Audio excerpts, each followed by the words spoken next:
It's the opposite of how you feel when the pain they caused is just too real. Takes everything you have to say the word forgiveness.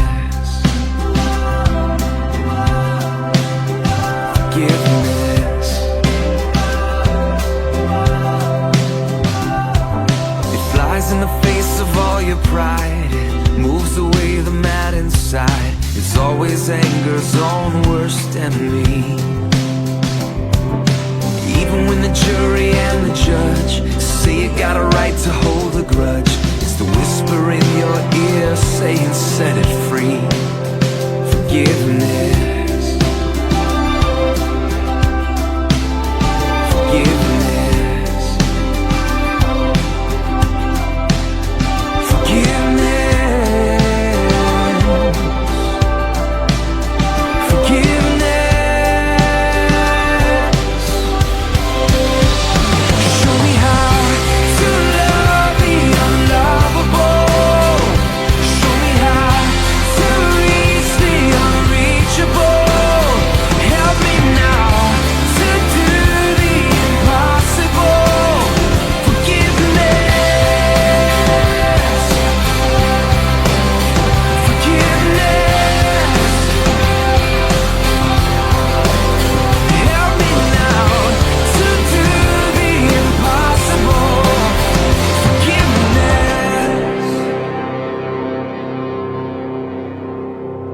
It'll clear the bitterness away. It can even set a prisoner free.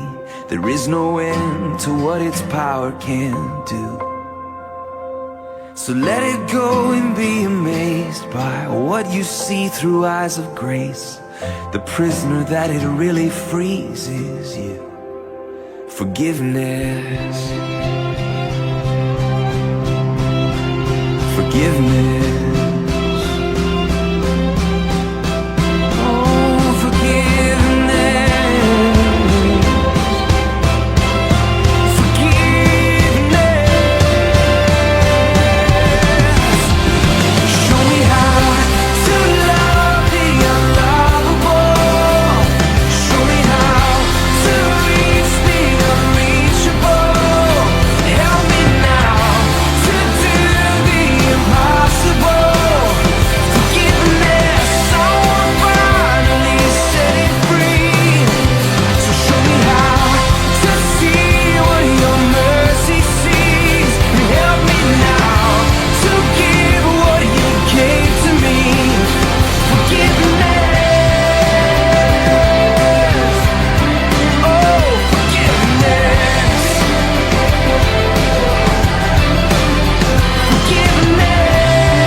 Good evening everyone.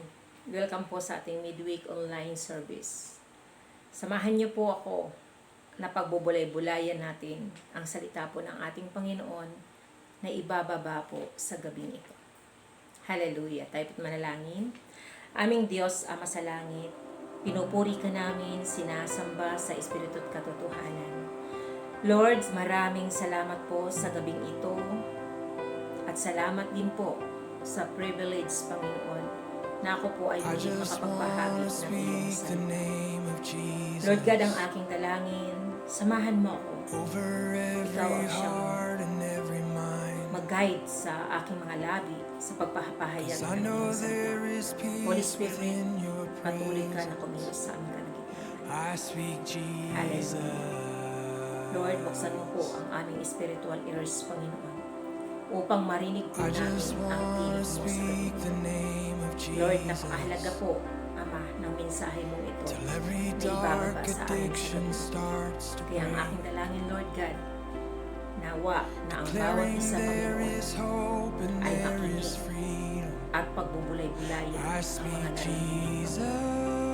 Salamat po, Lord God. Kiniklaim ko na po, Ama, ang katagumpayan sa gawain. In Jesus' name. Amen.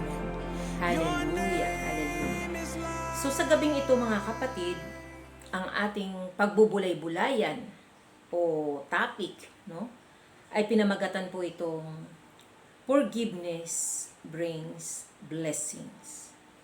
So bakit po natin o bakit po kaya na pagpapala ang dala po ng pagpapatawad? So ang sabi po dito sa main verse po natin sa Mateo chapter 6 verse 14 to 15, sapagkat kung pinatawad ninyo ang mga tao sa kanilang mga kasalanan, patatawarin din kayo ng inyong Ama sa langit. Ngunit kung hindi ninyo pinatawad ang mga tao, hindi rin kayo patatawarin ng inyong Ama ng inyong mga kasalanan. Amen. Hallelujah. Salamat po aming Diyos, Ama, sa mensahe mo sa amin sa gabing ito. Alam niyo po mga kapatid, ang verse na ito ay hinango po doon po no sa Our Father na prayer po. Na yun nga po, nasa verse 14, na di ba po, na, patawarin mo po kami, Ama, gaya ng pagpapatawad po namin sa mga nagkakasala po sa amin. So dito po binibigyan po ng diin na kung hindi po tayo magpatawad sa mga taong nagkakasala po sa atin, paano naman po tayo patatawarin ng ating Panginoon? Isang wake-up call sa buhay po natin mga kapatid. Na kailangan magpatawad kahit po hindi humihingi ng kapatawaran ang taong nagkasala sa atin. Kung tayo naman po sa kalagayan, no, na nagkasala din po tayo sa ating kapwa sapagkat tayo ay tao lamang, no? So anytime pwede po tayong magkasala.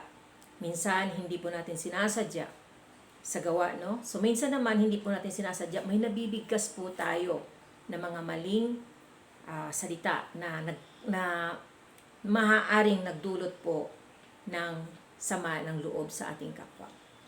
So, kaya pinapaalala po sa atin na magpatawad po tayo sapagkat ang pagpapatawad ang dala po nito ay pagpapala. So, tatandaan po nawa ng tao ang tatlong ito kung paano naging pagpapala ang pagpapatawad. Sabi po sa number 1, forgiveness is obedience. So, ang pagpapatawad daw po ay pagsunod. Amen. So, pagsunod, kasi marami po na tagubilin ang ating Panginoong Diyos sa atin. At dito pa lamang po sa tekstong ito o sa mensaheng ito, ay pinapaalala po sa atin kung paano nga ba tayo susunod na sa kabila ng nasa kapighatian tayo. Siyempre, kasi po, kapag ang term na sinasabing pagpapatawad, kadalasan po dyan masakit. Masakit magpatawad sa mga taong hindi naman humihingi ng tawad, sabi ko nga kanina. At lalo na po, nasaktan tayo. So, mahirap po talaga. So, ang mensaheng ito hindi lamang para sa akin, hindi lamang para sa iyo kapatid na nakikinig sa gabing ito. Ito po ay para sa lahat ng tao sa mundong ito. Kaya buksan po natin ang ating puso, ang ating kaisipan. Ang sabi po sa Mangangaral chapter 7 verse 9, pag-aralan mong magpigil sa sarili, mangmang lamang ang nagtatanim ng galit. Amen. Napakaliwanag po na sinasabi po rito, mangmang lamang ang nagtatanim ng galit. It means walang kaalaman, ang daming kakulangan sa pag-iisip o kaalaman po niya. Hallelujah. Ngunit tayo po na nakakarinig, or masasabi ko po kapatid, ito ay pinahintulot ng Diyos na marinig po natin lahat para hindi po tayo matatawag na mangmang.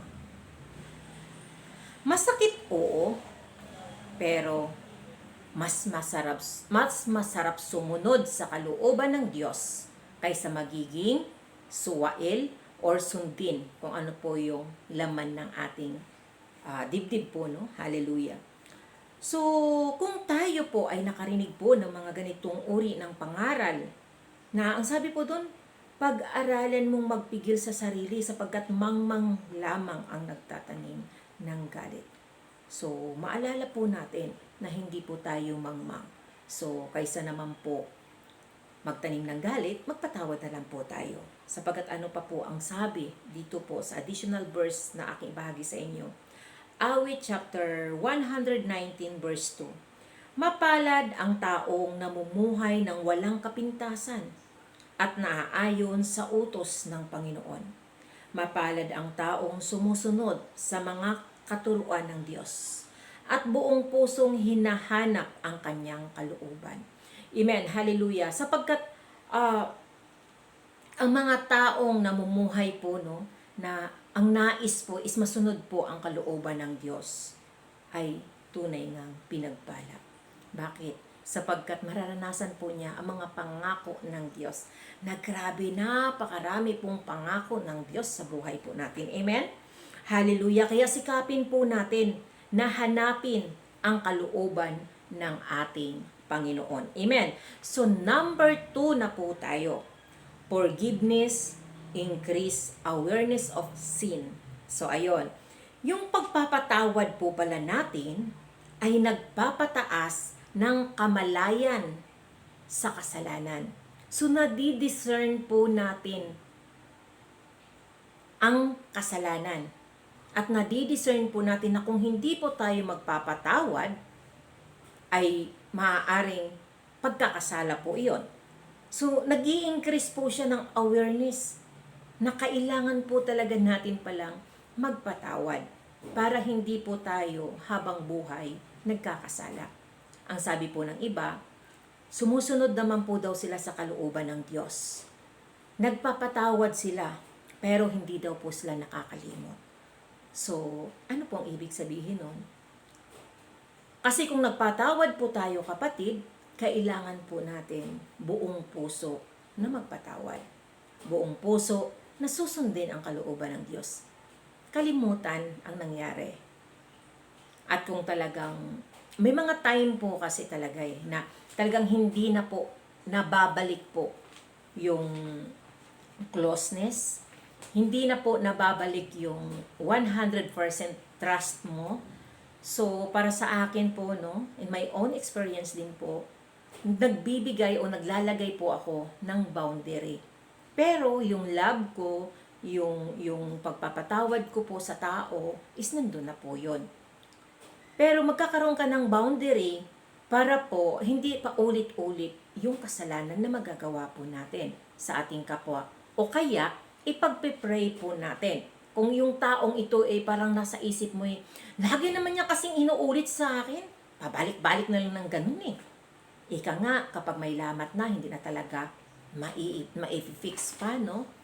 Pero kung pag anak po tayo ng Diyos, kung hindi man ma-fix ng ganun ka 100% yung relationship po, is at least sumunod po tayo sa Diyos na magpatawad, magmahal at umunawa. So, maaari na yung words na pagpagan, no? So, kailangan pagpagan na rin po natin kung paulit-ulit na magiging sanhi po ng ating pagkakasala. So, hindi lang po ito tao, maging sa mga material na bagay o sa mga pangyayari o sa sitwasyon po ng buhay po natin na maaaring nasisila po tayo ng kaaway. Sino pong kaaway po natin? Hindi po tao. Kung hindi ang dyablo. Amen po, hallelujah. Ang sabi po rito, no, sa Awit chapter 100, hallelujah. So ang sabi po rito sa unang Timoteo sa chapter 1 verse 15, ito ang katotohanang dapat tanggapin at paniwalaan ng lahat. na naparito si Kristo Jesus sa mundo para iligtas ang mga makasalanan at ako ang pinakamakasalanan sa lahat. Amen. So sa unang Timoteo, no, doon talagang may pag-amin, may pagpapakumbaba. So ginagawa po itong example po sa atin, no? Na ito ang katotohanang dapat tanggapin at paniwalaan ng lahat, no? Na naparito si Kristo Jesus sa mundo para iligtas ang mga makasalanan at ako ang pinakamakasalanan sa lahat. Amen. So, yung ano po na yan is sa Timoteo po yan. Sa aklat po ng Timoteo yan. So, ipinapakita po nga dito na, sinabi ko nga po kanina na yung kababaang loob. So, napakasarap pong mamuhay na meron pong kababaang loob. Sapagkat ano ang sabi? Ang taong nagpapakumbaba ay siya pong itataas. At ang taong nagpapakamataas ay siya naman pong ibababa ng ating Panginoon. So, kung sabihin mo kapatid sa iyong sarili ngayon, wala akong ginawang kasalanan sa Kanya. Alam niyo po, dumating po ako sa punto na paghihingi po ako ng advice, ang sabi ko po laging ganito, sis o friend, correct me if I am wrong. So, sasabihin ko yung detalyadong pangyayari. Sabi ko, wag ka maging bias. So, sabihin mo sa akin kung mali ako para maitatama ko yung sarili ko. So, kaya makikita mo doon na kahit na maririnig mo ikaw yung tama, pero ano lang ba yung magsabi ka sa tao na, sorry na o pasensya na sa nangyari. Minsan may misunderstanding na nangyayari na hindi po talaga natin namamalayan. So, yun po ay experience ko po yon. So, sa inyo po is, hindi ko alam kung ano po yung experience nyo. So, ako naman may mga experience din po akong ganito. Yung, dapat galit ako eh. Pero yung naunahan ka ng galit, no? Ano ang gagawin po natin? Makipagsabayan po ba tayo? Ang sabi ko sa sarili ko, no. Kasi kung ang galit, sasalabungin mo ng galit, ano po mangyayari? Magsasabong po ito, no? So, wala pong kapayapaan bagkus ano ang gulo ang mangyayari. So, ang ginagawa ko po, sapagkat sabi ko, Lord, ang dami ko na pong natutunan ng mga salita mo. So, kailangan kong mai-apply sa buhay ko. Yung taong kaharap ko, experience po na yung taong kaharap ko, hindi pa naman siya ganun kalalim sa pagkilala sa iyo.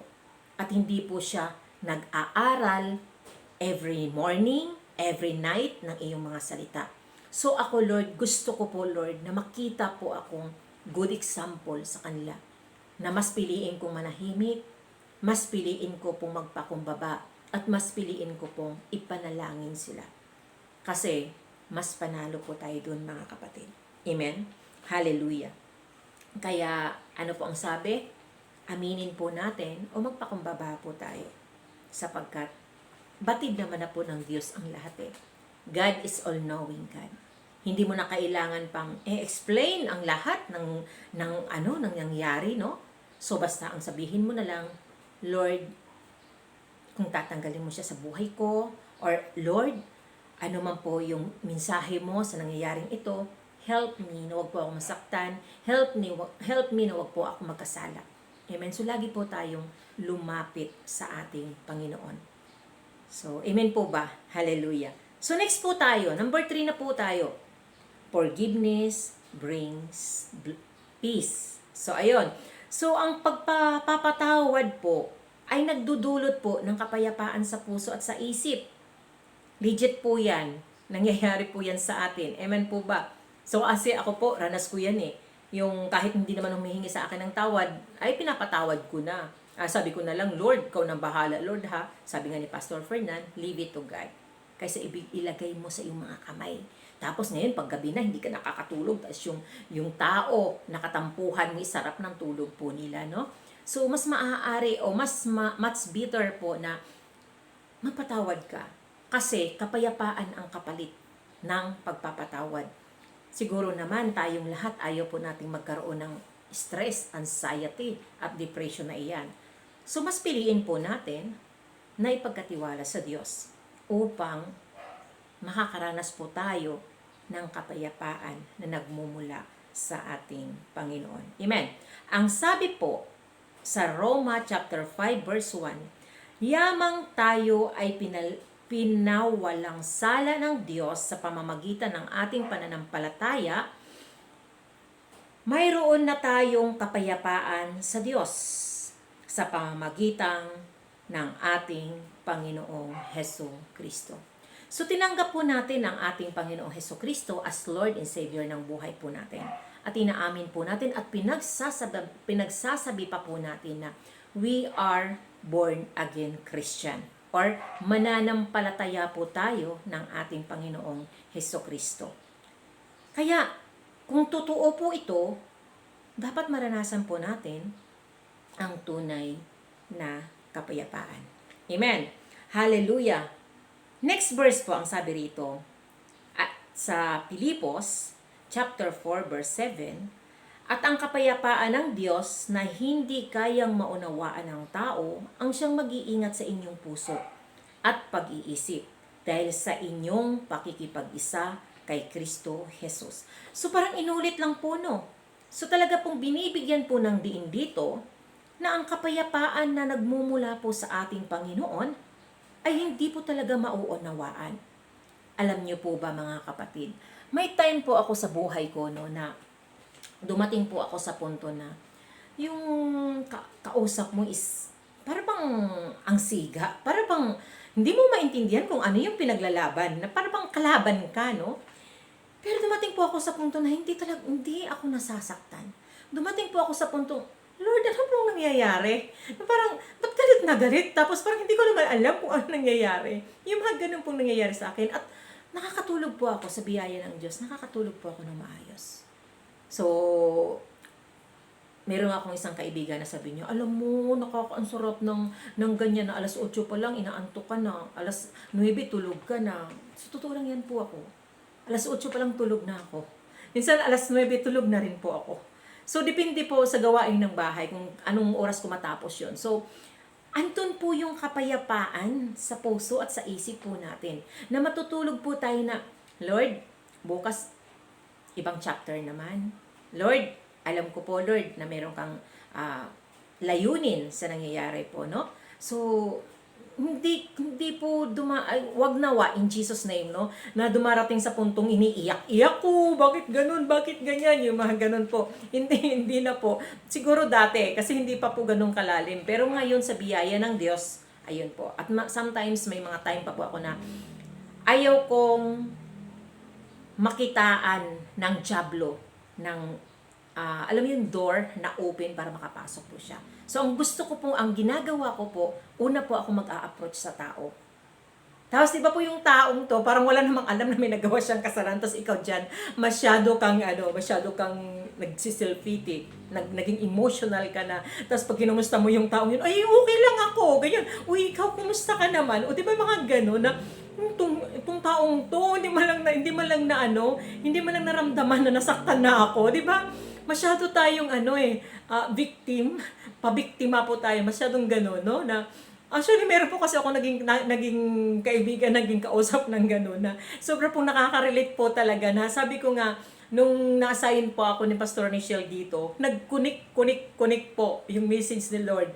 Kasi bigla na lang boom, gumanon sa akin na forgiveness, parang ganun. Tapos, sabi ko, ano yung karugtong Lord? Anong karugtong Lord? At ano yung mga verses, Lord? So, sa biyaya ng Diyos, binaba po ni Lord. So, nagulat po siya. Walang kamalay-malay ang taong ito na nasasaktan na po pala siya. So, sabi niya, grabe sis, hindi niya alam ano to yung ginagawa niya. Diba po, may mga ganong senaryo po ng buhay ng tao na akala po natin galit, hindi naman pala galit. Amen. Hallelujah. Kaya isang paalala sa buhay, lalo sa ating mga Kristiyano o mananampalataya na. Amen. Sobra pong nakaka-bless po, no, na ang sabi doon, at ang kapayapaan ng Diyos na hindi kayang maunawaan ng tao ang siyang mag-iingat sa inyong puso at pag-iisip dahil sa inyong pakikipag-isa kay Kristo Jesus. Hallelujah. Salamat Lord talaga. Salamat po talaga sa ating Panginoon na talagang patuloy niya tayong iniingatan, no, na basta magiging laman lamang po ng ating puso at ng ating isip is yung makasunod po tayo sa kalooban ng ating Panginoon sapagkat hindi po tayo mangmang. Amen po. Hallelujah. Hallelujah. Doon na po tayo sa conclusion. Sa conclusion ko po is, sabi po rito, forgiveness promotes love. O di ba? Yung pagpapatawad mo ay nagpo-promote pala ng pag-ibig o pagmamahal sa kapwa. Hindi lamang sa Diyos, kung hindi sa lahat. Amen. Kasi ano ang sabi sa dalawang utos ng ating Panginoon?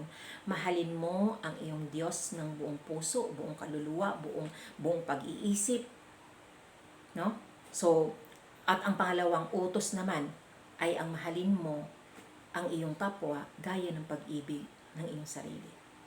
So, it is a good reminder po sa atin na kapag nagpapatawad po tayo, nagpo-promote po tayo ng pag-ibig. So, sino pinopromote po natin kapag sinabing pag-ibig? Di ba si Lord? Because God is love. Amen. At si Lord na po ang bahala sa mga puso po natin. Kasi pangako niya yan eh. Na kapag magpatawad ka, magdudulot ng kapayapaan. Hallelujah. Di ba po? So, mas piliin po natin na mas umunawa na lang sa kapwa po natin. Amen? So, ang sabi po rito sa Juan chapter 14, verse 27, ito ang aking utos. Magmahalan kayo gaya ng pagmamahal ko sa inyo.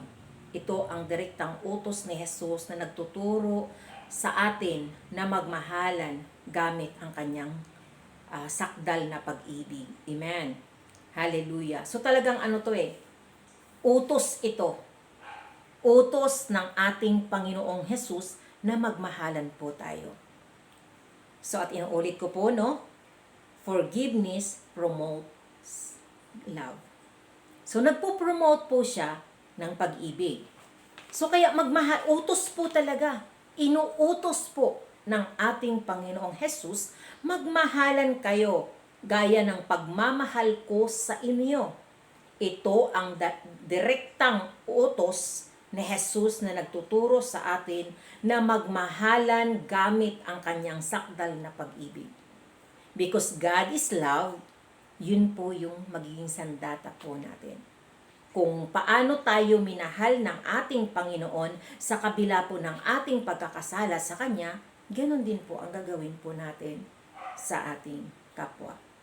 Meron po akong nabasa sa isang talata po noong sabi doon, ilang bisis po ba dapat magpatawad? 7 bisis po ba? Anong sabi ng ating Panginoong Jesus? Hindi.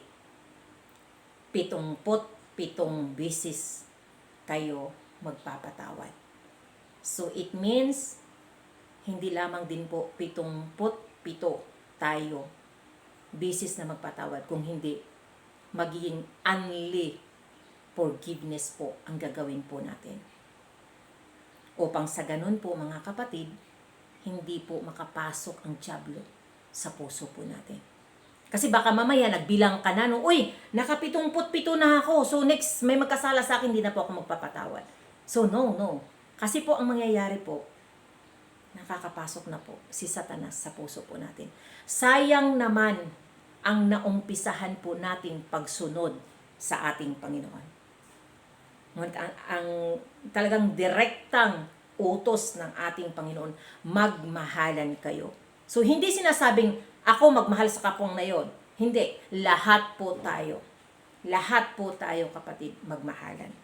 Ang last verse po na iiwanan ko po, ang sabi po sa Roma 12, chapter 12, verse 10, magmahalan kayo bilang tunay na magkakapatid at pahalagahan ninyo ang iba ng higit sa pagpapahalaga nila sa inyo.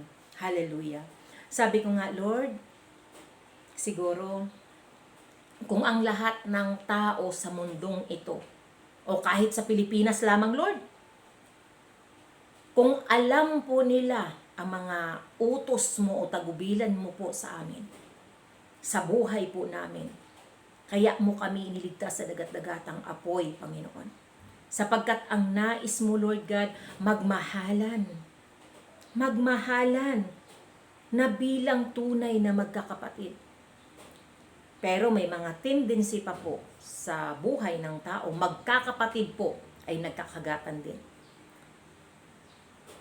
Kaya kailangan talaga may apply ang pag-ibig na nagmumula sa Diyos upang buong puso po tayo makapag-release ng forgiveness sa kapwa po natin. At doon, maranasan po natin ang pagpapalang, siksik, liglig at umaapaw. Amen po ba? So, mga kapatid, nawa na meron po tayong napulot na aral sa gabing ito, no?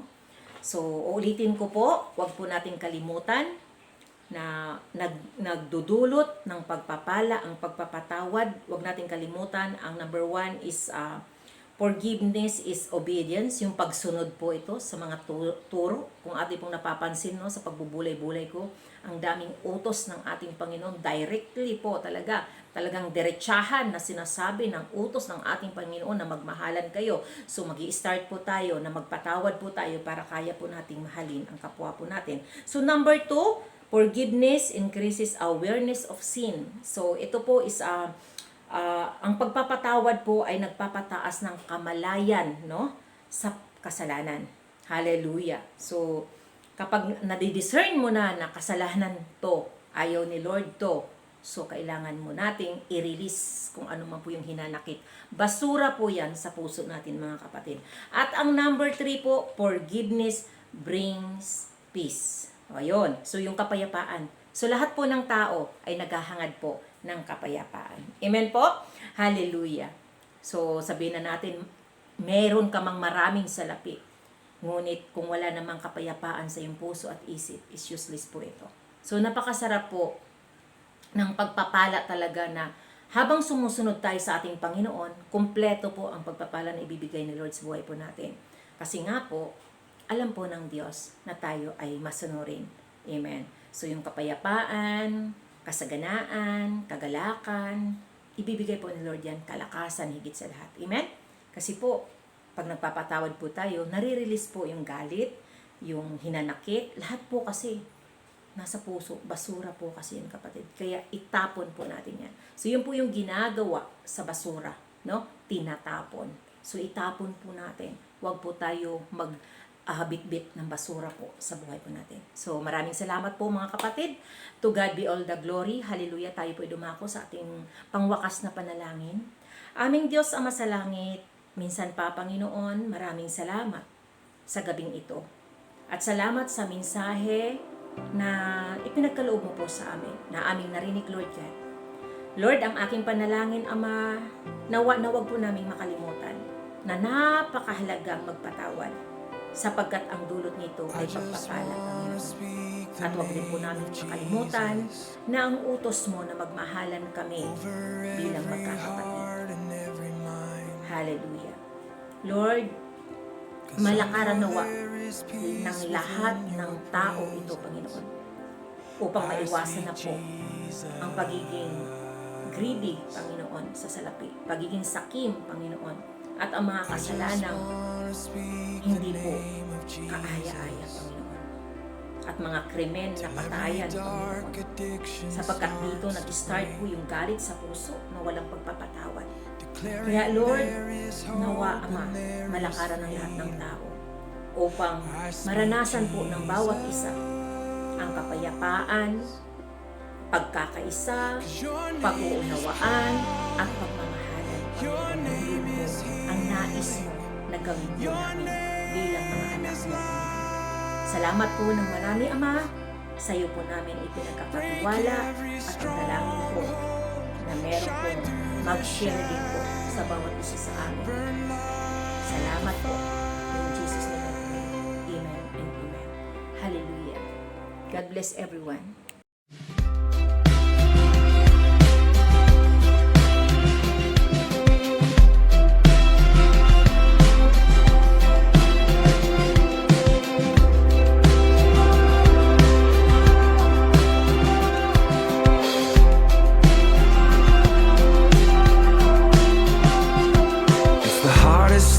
Give away, and the last thing on your mind today, it always goes to those who don't deserve.